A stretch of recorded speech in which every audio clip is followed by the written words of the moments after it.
Espionage movies are the Hollywood equivalent of dating app profiles, highly embellished and rarely accurate.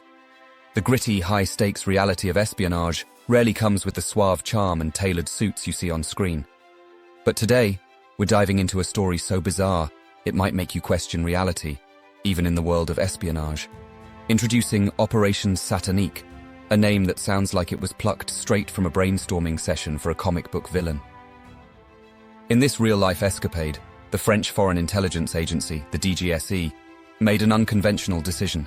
They blew up a Greenpeace vessel, the Rainbow Warrior, right in Allied territory. Yes, you heard correctly, a government agency, a peaceful environmental group, and a massive explosion. But that's not the crazy part.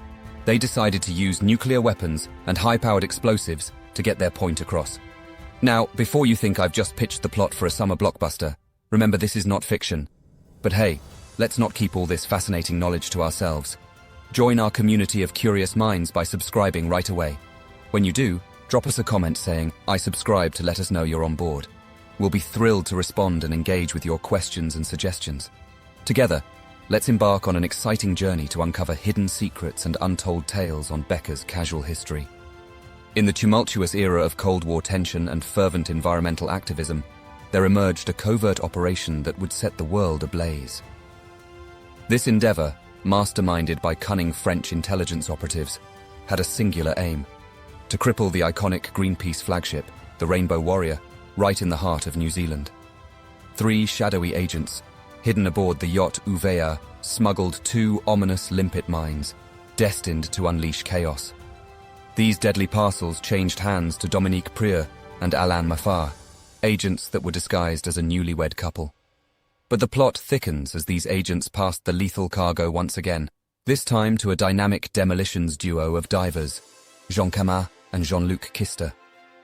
After an intricate web of espionage, including daring undercover missions to infiltrate Greenpeace, the stage was set for the grand finale.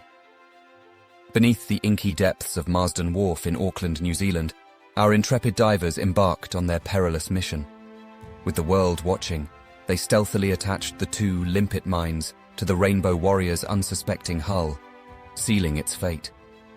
And then, at precisely 23:38, the first mine roared to life, followed by a suspenseful 7-minute countdown before the second detonation. The result? An earth-shattering explosion that left a gaping hole in the ship's armor, a hole big enough to park a car. Following the initial explosion, panic ensued, prompting a swift evacuation of the vessel.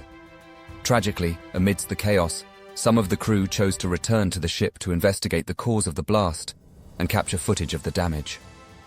Among them was Fernando Pereira, a Portuguese-Dutch photographer who valiantly headed below deck to retrieve his precious equipment.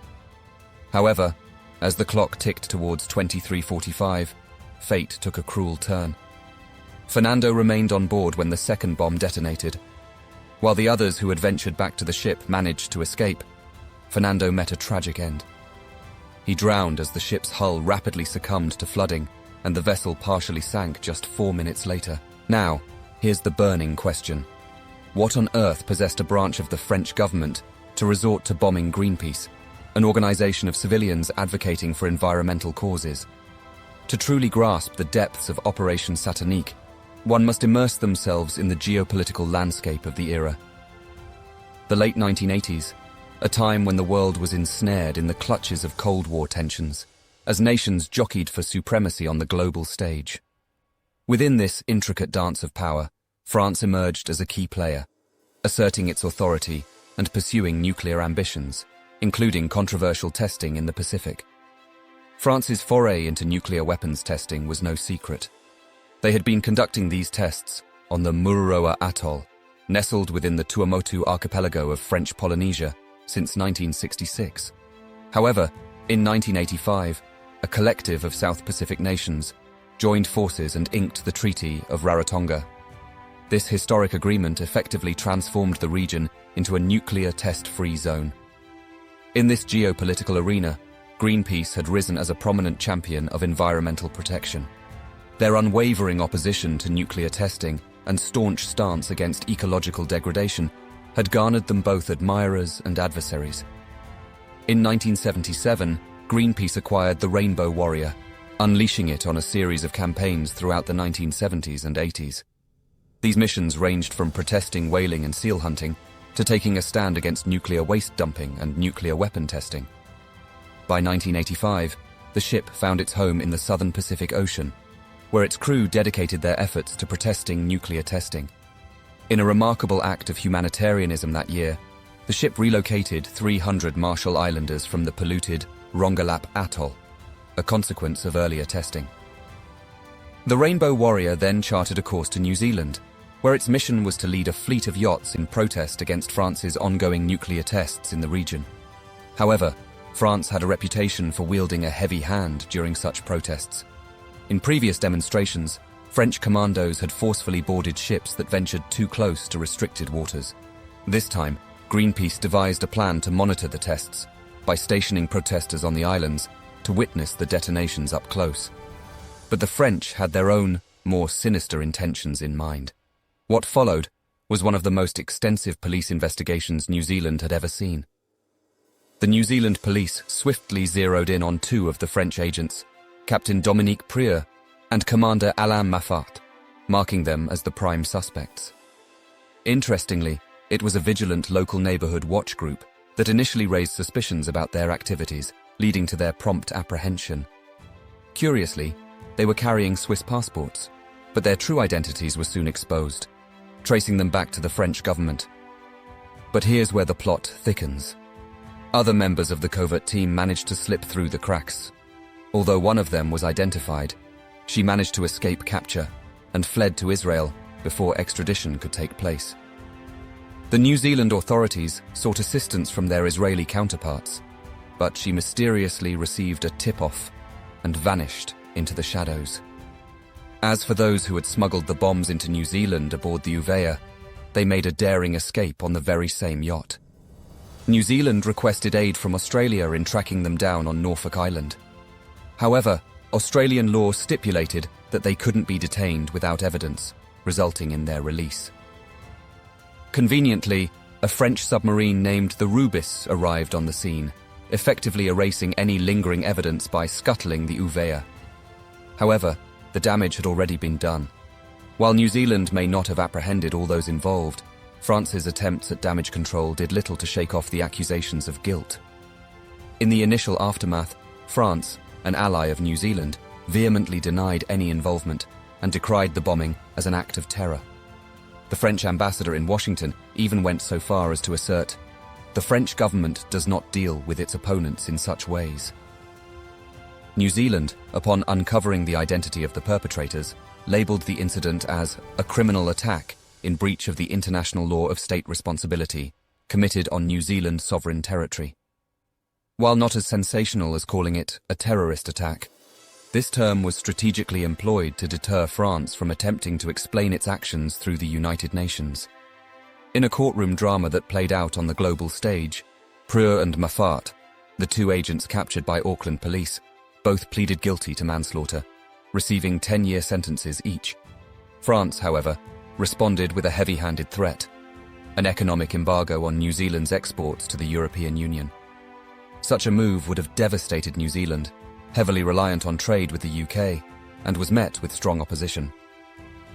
France then embarked on its own investigation into the bombing, asserting that all the agents were innocent and had merely been spying on Greenpeace. According to their narrative, someone else must have orchestrated the ship's explosion. These findings, however, were directly contradicted by both The Times and Le Monde, both of which claimed that President Mitterrand himself had approved the bombing. This bombshell revelation resulted in the resignation of Defense Minister Charles Hernu and the dismissal of the head of the DGSE, Pierre Lacoste. Finally, on the 22nd of September, as the undeniable truth loomed large, French Prime Minister Laurent Fabius found himself with no way out. He took to the podium and delivered a 200-word statement that peeled back the layers of deception, admitting France's guilt and confirming the existence of a plot. The consequences were unavoidable. France ultimately had to dig deep into its pockets, shelling out millions in compensation to Greenpeace, New Zealand, and the family of the deceased filmmaker. But by then, it was too little, too late. New Zealand executed a diplomatic about-face, distancing itself from France and the United States, which it felt had been unsupportive during this tumultuous period. Instead, New Zealand gravitated towards other South Pacific nations, particularly Australia.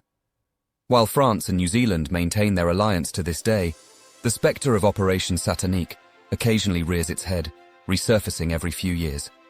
Even as recently as 2016, French Prime Minister Manuel Valls found himself in New Zealand, compelled to acknowledge the incident as a serious error.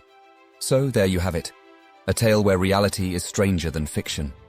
France indeed bombed Greenpeace on New Zealand soil. The aftermath of this incident left an indelible mark on international relations, reshaping the dynamics of global politics over the area. However, it also served as a stark reminder of the lengths to which powerful nations are willing to go in pursuit of their own agendas. For many, the most shocking aspect wasn't solely that France had bombed one of its allies. It was the brazenness with which it subsequently threatened economic sanctions if its demands weren't met. Before we wrap up, have you ever been fascinated by time travel? Get ready to immerse yourself in the captivating story of Ukrainian time traveler Sergei Ponomarenko. Just a click away is your passport to an adventure that will transport you into a world that will make you question the very fabric of existence. Let's dive in.